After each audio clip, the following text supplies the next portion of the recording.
Hello guys, আজকে হঠাৎ মাঠ দিয়ে যেতে যেতে কোথায় শ্মশান দেখলাম। আর শ্মশানে গিয়ে কেমন হলো আমার সঙ্গে দেখো। তো চলো ফুল ভিডিওটি দেখতে থাকো, সব বলবো এই ভিডিওর মধ্যে।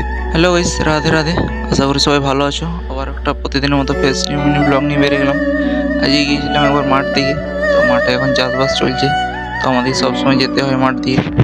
তো এই বোতলটা জল শেষ হয়ে গেছে, তো বোতলটাতে জল আনতে হবে।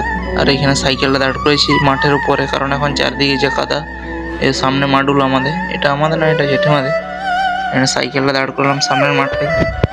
প্রচুর কাদা, সাইকেল আর আসবে না, যতটা আসে ততটা নিয়ে আসি সাইকেলে। তো এই খাবার টাবার নিয়ে এলাম, জল টল সব নিয়ে এলাম। যা কাজ ছিল একটু দেখলাম, মা ছিল মাঠ দিয়ে। খাবার টাবার দিয়ে ঘর যাচ্ছিলাম।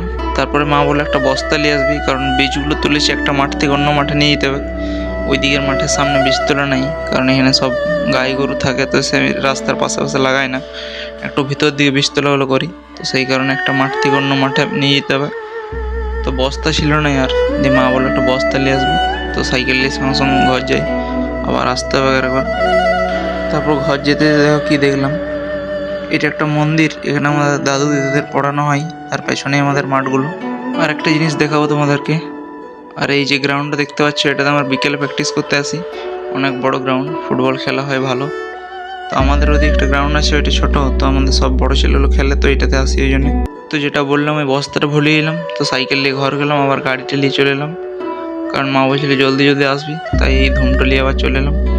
তো ঠিক আছে, চলো বাই, দেখা হবে আর অন্য কোনো নেক্সট ভিডিওতে। সবাই ভালো থাকো।